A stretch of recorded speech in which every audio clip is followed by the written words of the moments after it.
Chapter 734 की शुरुआत होती है कियाओर की घबराई हुई झुओ फैन को आवाज देकर। झुओ फैन धीरे से आंख खोलता है और बिना देर किए सोनिक शॉक स्किल से काउंटर अटैक करता है, लेकिन वो वार भी नाकाम हो जाता है। हैरान होकर झुओ फैन जोर से बोल उठता है, क्या मेरा सोनिक शॉक ने भी काम नहीं किया? उधर ये लिन का हमला झुओ फैन की तरफ आता रहता है बिना किसी रुकावट के। झुओ फैन जल्दी से वॉल्टिंग ड्रैगन किंग को बुलाकर उस हमले को रोकने की कोशिश करता है और मन ही मन सोचता है, अरे यार, अगर मुझे पता होता तो शुरुआत में ही ये दाव चला देता। हालांकि ये तकनीक मैंने अभी बस 3 दिन पहले ही सीखी है। ये अब तक पूरी तरह मैच्योर नहीं हुई और बेहद खतरनाक है, सिर्फ मेरे लिए नहीं बल्कि मेरे अपोनेंट के लिए भी। क्या मैं जरूरत से ज्यादा ही सोच रहा हूँ? फिर ये लिन हल्की सी हंसी के साथ कहता है, अब ये सब बेकार है। ये है स्काई बर्निंग गोल्डन फ्लेम। ये अटैक मेरी सोल को जलाकर निकला है। तुम्हें जो आधी अधूरी इनहेरिटेंसेस जो सो कॉल्ड सेक्रेड बीस्ट से मिली है, वो इस वार को झेल भी नहीं पाएंगी। और गुड बाय मेरे अपोनेंट। और इसी शब्दों के साथ ही उसने अपने अटैक में और भी पावर बढ़ता है। वॉल्टिंग ड्रैगन किंग बुरी तरह घायल हो जाता है और उसका दर्द सीधा झुओ फैन की सोल तक पहुंचता है, जिस वजह से उसके मुंह से खून निकलने लगता है। फिर झुओ फैन सोचता है, डैम इट, ऐसा लग रहा है जैसे मेरा सिर फट जाएगा। अभी भी मैं उस गोल्डन फ्लेम पिलर को केवल वॉल्टिंग ड्रैगन किंग से ही रोक सकता हूँ।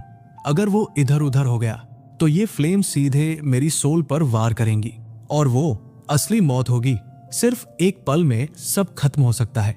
आसपास के लोग झुओ फैन को देखकर अलग अलग भाव से भर जाते हैं। कुछ परेशान, कुछ खुश, कुछ बस उसे घूरते रहते और कुछ खामोश रहते हैं। लेकिन झुओ फैन पूरी कोशिश करता है ये लिन के अटैक को रोकने की। तभी उसके पीछे से बिजली सी रफ्तार में कियावर आगे बढ़ जाती है। झुओ फैन चिल्लाता हुए कियावर को रोकने के लिए कहता है, लेकिन कियावर नहीं रुकती। वो अपनी पूरी ताकत से ये लिन के हमले को रोकने की कोशिश करती है। दोनों के हमलों के टकराने से जमीन हिल जाती है।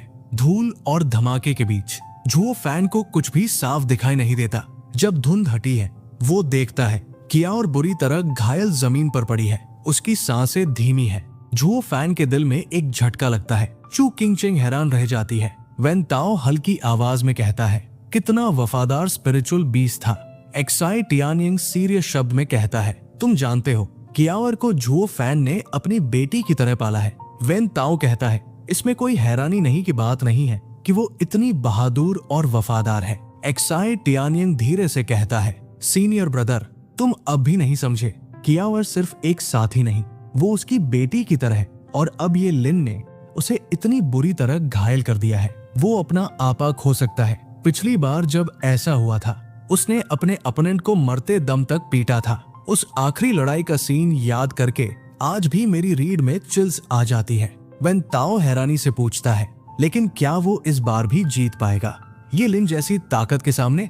एक्साई टियानियन कहता है, 100 स्कूल्स कॉन्टेस्ट के दौरान वो ये लिन के मुकाबले में कहीं नहीं था, लेकिन अंत में वो आदमी मर गया। मुझ पर यकीन करो, अगर झुओ फैन किसी को मारना चाहता है तो उसे जीने का कोई मौका नहीं मिलेगा।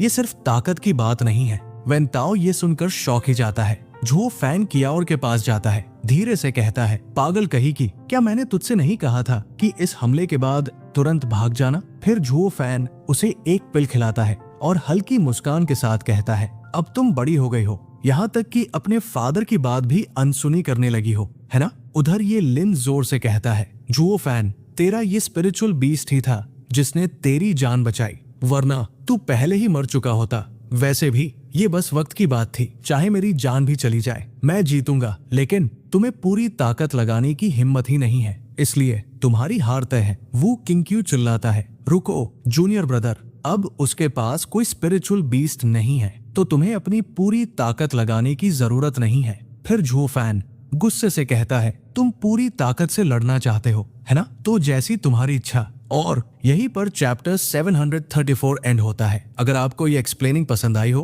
तो वीडियो को लाइक और शेयर जरूर करें और सब्सक्राइब करना बिल्कुल मत भूलिए। और हाँ, अगला चैप्टर सबसे पहले देखने के लिए बेल आइकन जरूर दबाइए। मिलते हैं अगले एपिसोड में, तब तक के लिए धन्यवाद।